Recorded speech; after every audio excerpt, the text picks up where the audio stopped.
Welcome to the NJ Criminal Podcast and part 2 in this series. I asked you a couple minutes ago about whether or not you held any stock in, whether or not someone could, believe a lie and then come out as being, not deceptive or truthful. Do you hold any stock in, this idea that somebody can mess around with the control tests, the biting the tongue, or holding their breath, doing these things during the control test questions that would then enable them to, quote unquote, beat the polygraph? Right. Anyone can sit on the polygraph and wiggle their toes and their fingers, and the test will be inconclusive. You can't make a result. So We're not talking about that. They've done an awful lot of studies on just what you're asking to see, are there techniques that people can utilize that even though they're not telling the truth, they come out with a truthful result. And all of the studies have come to the same conclusion. Obviously, there's physiological things that you can do. You can, what you mentioned, right? But what they came up with is you're sitting on a pad. So if you're squeezing your sphincter muscle, which is one of the things, if you're stepping on a tack in your shoe, if you're moving your feet, if you're breathing a different way, there's sensors that we now use to show that a person is doing something to affect the outcome of the test. And sometimes even truthful people try to do it just because they're afraid. Right. So that is an invalid test when you see that. The other bigger point about it is all of the studies show that unless you hire some unscrupulous polygraph examiner and go to their office and actually practice taking the test with the examiner giving them feedback, this is how much to step on the tack. This is how much to squeeze a certain muscle in your body. This is how much, and when they should do it. I mean, it's so complicated that what they found was unless you hire somebody and go and practice on an actual polygraph, anything you do causes you to fail the test. You come out as a deceptive person. Right, if the polygraph examiner is truthful in their report. Yeah. Right? Yeah. So you graduated from Rutgers in 1974, BA in sociology. It looks like you went right into the state police in September of 74. Yes. And you ended up becoming a polygraph examiner in 81. How did that happen? I went in. How did you come about? Like, how'd you get the opportunity, I should say, to be an examiner? Lucky in college. I really didn't know what I was going to do. I didn't have a great career path. But I heard some students talking about taking the state police test, and I went with them, took it. And once I got involved with that, I thought it was fantastic. I loved it. When I got on, I was on the road for 5 years, basically. And now, where are you from originally? Sussex County. Got it. Okay. And, you're stationed at various stations throughout the state. They don't put you too close to home, especially in the beginning. So you're always somewhere away from the area where you live. But, I didn't really personally enjoy writing tickets. And there is no quota. I'll just say that. You work with the same group of people every day, same hours, same weather conditions. If everyone else is out there participating and they're doing this level of activity and you're way below that, there's got to be a reason for that, right? So that it's not a quota at all, but it's a rating system to make sure you're doing your job.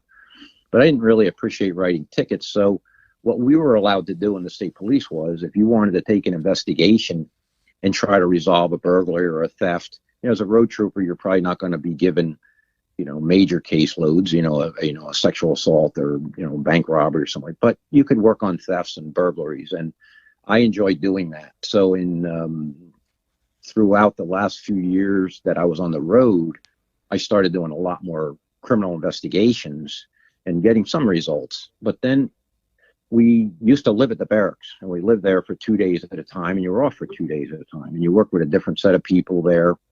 And that was fantastic. And everybody really liked working on the road under those conditions. The union said we were working a lot more hours than other police agencies across the country. And they really fought for us to get an 8-hour day to make it more equitable money wise, I guess. But when they did, what they found was a lot of the troopers the schedule they came up with, it was horrendous, and you were just working. You got like one weekend off every 6 weeks.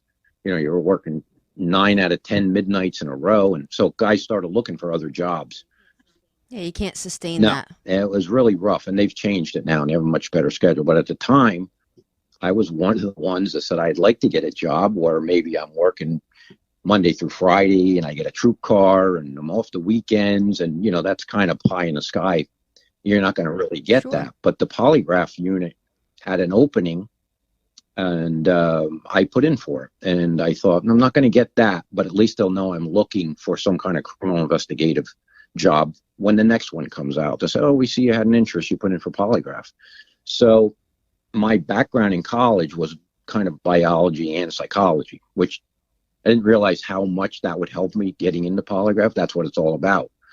And I never thought Benefits of a liberal arts yeah, education. right. And I Yeah. thought, I'm not going to get this job. There's, I think, 38 troopers put in for that job when I did across the state. And a lot of them at 15 years in, they were already detectives. They knew how to interview, which is one of the major things. So, I was okay with that. But it ended up that I got selected. And Now, who's this Jerry Lewis guy? yeah, exactly. He's got 5 years on the road, and we're sending him to polygraph school. So for me, it was a huge honor. Right. So I fly on the plane out to Chicago to this polygraph school. And there was maybe 4 or 5 schools throughout the country that you could go to. Different schools. You're still going to run the test the same, but different instructors. Mm-hmm. So when I get to Chicago, you know who Woody Harrelson is from Cheers, the movie? I do. You know what his dad is famous for?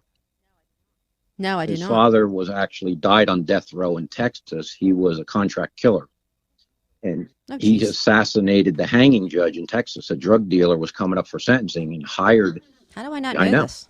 Woody Harrelson's dad. It was actually the second person, but he assassinated this judge, and he was caught for it and died on death row. Well, that was Woody's dad, Charles Harrelson. Well, Charles had a brother named Leonard Harrelson, and that's who taught me polygraph. Woody's uncle. Yeah. Wow. I guarantee he had the same mindset as his hitman brother, because, man, that was a tough school. What was that? That was the 7 week weeks. Course that early 80s? Yes, you were 80, out in January Chicago? of 81 in Chicago in the winter. We were never allowed to come home at any time. Your spouse could come out for one day, Saturday, on the 5th weekend. And he kicked one person out of every class. He didn't care if you had 100 average on the test. And he wasn't a very good instructor as far as explaining. We learned how to run a test, but as far as interpreting the results and dealing with people, that kind of thing, he wasn't really very good at that. So the problem for me was I flew out to Chicago thinking this would be the coolest job in the world. I'm just going to carry this box around and, hey, bring a guy in. I'll tell you if he's telling the truth or not. Man, it's going to be fun. Yeah. But I actually flew back on the plane with a lot of doubts about whether the polygraph really was as accurate as I was hoping it was going to be.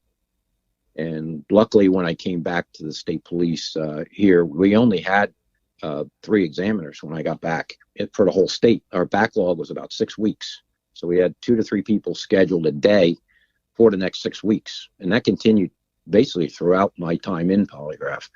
So it was a matter of me going with other guys to pick up on the techniques and actually how to sit in there and talk to people and, produce the best results. But it was really still quite of a learning experience. You have to come back. Well, you went back and did an advanced class, and then you went on and did some training with the FBI. It looks like you've attended a number of polygraph trainings over the years, qualified as an expert in Superior Court, etc. Have you taught polygraph? Not actually testing? teaching polygraph, but in all my classes I teach interviewing and things. In all those classes, I bring up what I've learned, about the polygraph. But I don't actually instruct at any of the schools for polygraph.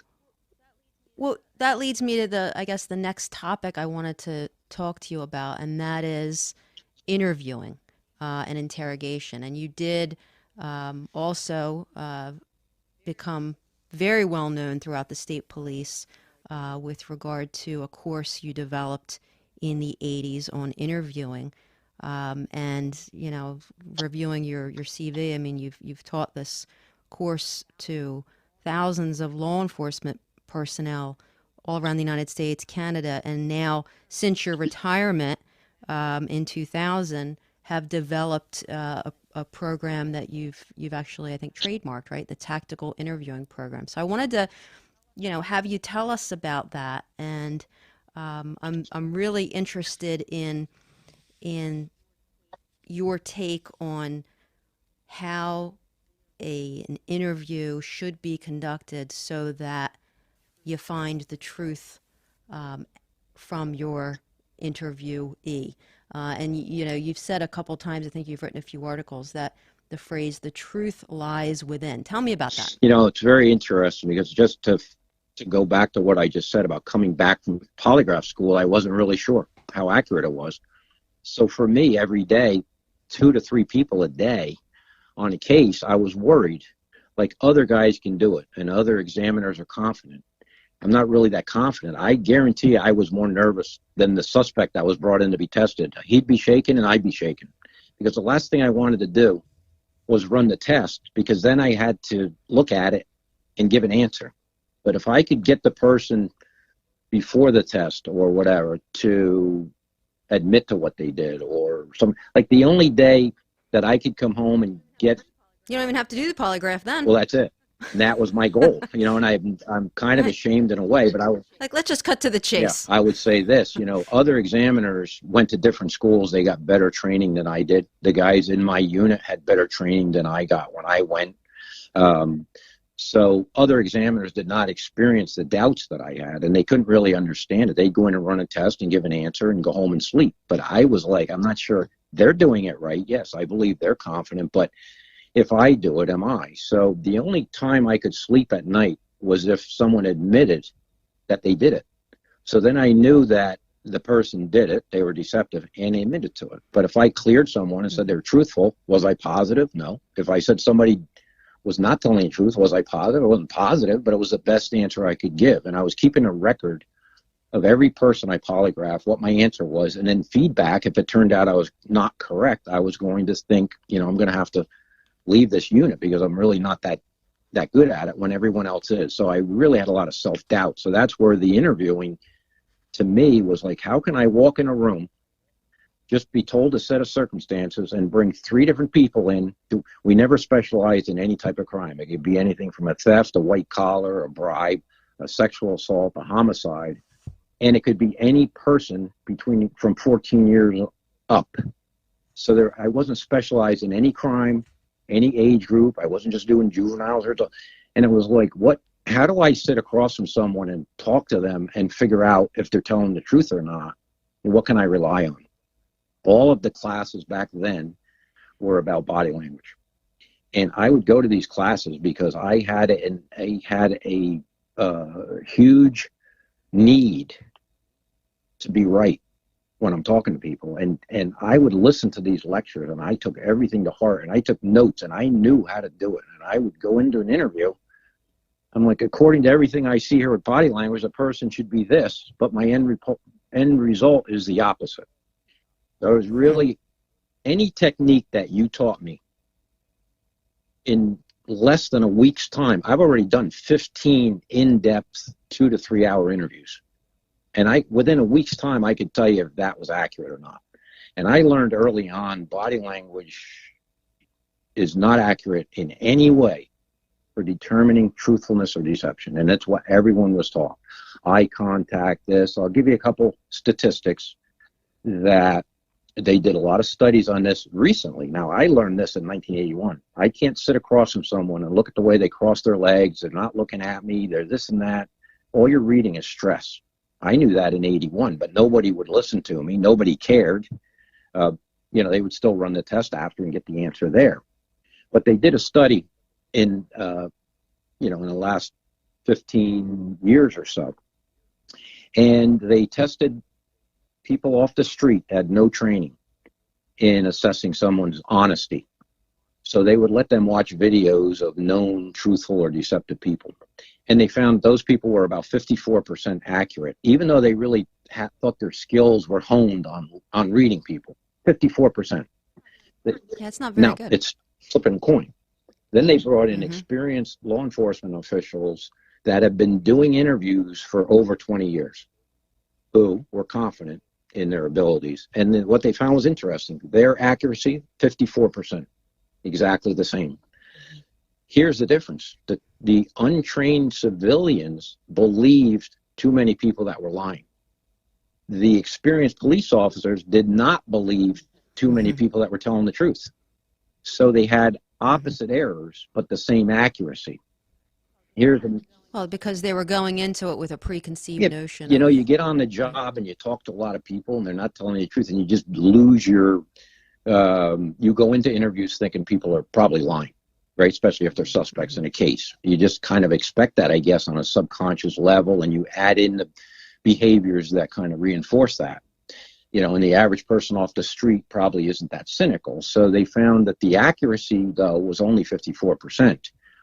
One of the problems is that, get this, the more the person tries to convince the interviewer that they're being honest, whether they are being honest or are lying, the more they try to convince someone, they'll always be perceived to be more deceptive. There's no way, once a person is accused and they start trying to defend themselves and convincing the interviewer that they really are truthful, even if they are truthful, the interviewer always thinks they look more deceptive. So if you look at it that way, the average person coming in to take to do an interview, right? Mm-hmm. If the interviewer is judging them on body language, I'm saying, just on body language, they have a 54% chance, if they're being truthful, of being believed, right? But they have a 46% chance of not being believed. And then if the detective or the interviewer starts to go after them and say, hey, I'm not really not believing you, and they try to convince the interviewer, they actually will be believed less. So it perpetuates the right. And then, incorrect finding by the... Yep. The other thing that I found was, like, I knew that early on. I didn't know what the right answer was or how to do it, but I knew that I couldn't rely on the observations of how the person came into the room. The other thing is, let's say you have a theft at a gas station taken out of the safe. So you got a young guy that's been there a few years. He knows the owner, they're friends. Another guy's been there a year, seems reliable. Then you have the new guy, right, who's only been there a few months, and his friends come in and hang out. They got earrings, and they're suspected they probably do drugs and stuff. And if he didn't do it, one of his friends did it while he was there. So the first person comes in, and the detective will say, hey, thanks for coming in, appreciate it. You know the routine down there. Get a cup of coffee. I just want to know what goes on. The second one comes in, it's a little sterner. You know, I understand you've been there for a year, but, you know, in that year, you could have figured out a way to steal the money. So I just want to interview you here and find out, you know, do you know anything about the stolen money? So it's a little bit more. When that last guy comes in, hey, have a seat. Take that hat off when I'm talking to you. Look at me over here. I'm going to be asking you some questions. So when I ask you questions, don't think I don't know the answers, and don't you try to lie to me. Now, right, that aggressive bad that's the way persona. Just the natural evolution of a detective might fall to interviewing these three people, because he already sees who's the most likely suspect. But the problem is, the first guy's got no stress. He's relaxed, leaning back, drinking a cup of coffee, right? So he looks calm and truthful. The second guy, not too much stress. He looks fairly good. But that last guy, as soon as you open up your interview with comments like that, he already feels like, oh my gosh, maybe I'm not going to be believed here. And he exhibits a lot of stress through his body language. And then the detective will say, look, see, you can. He's nervous. He must be deceptive. And what they don't really understand is, and I was guilty of this, I'm sure, is you're reading yourself.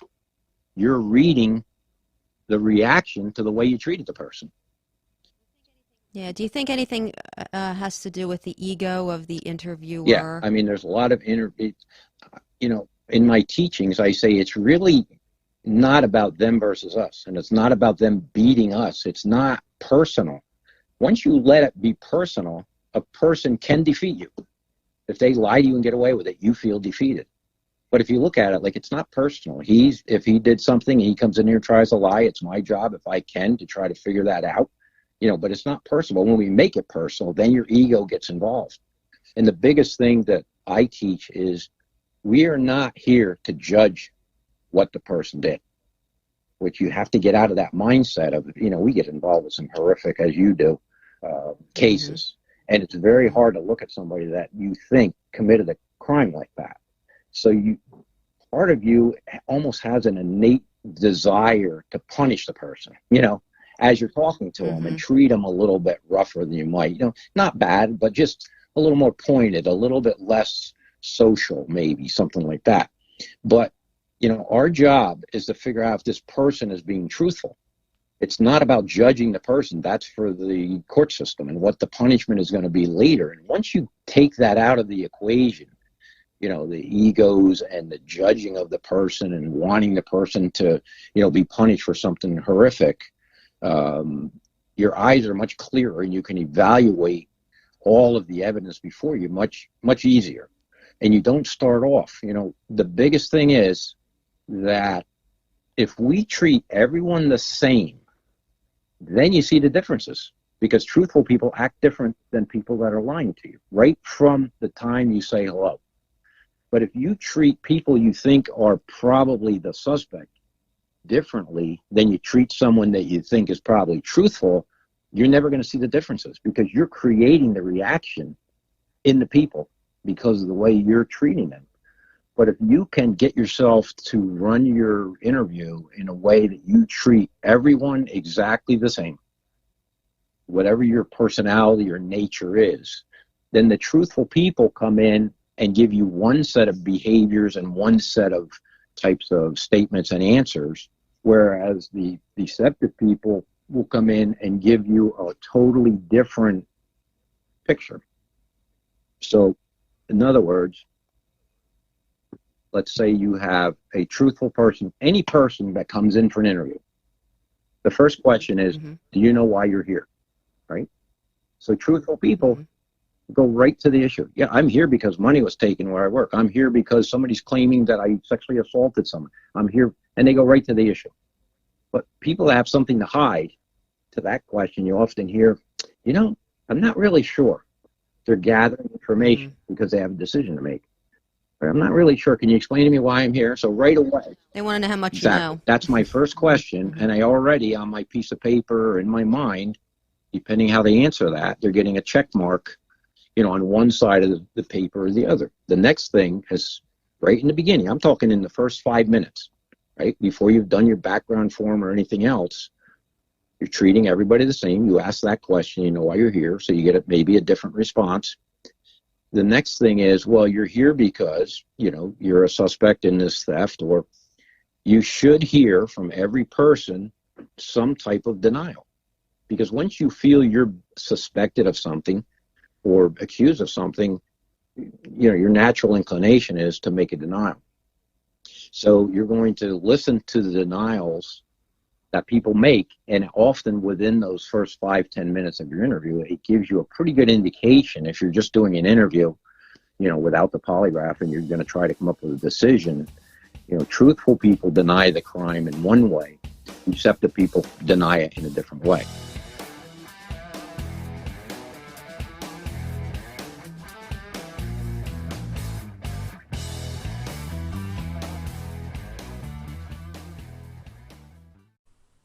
For more information about criminal defense in New Jersey, go to hornerlaw.com. That's HOERNER law.com.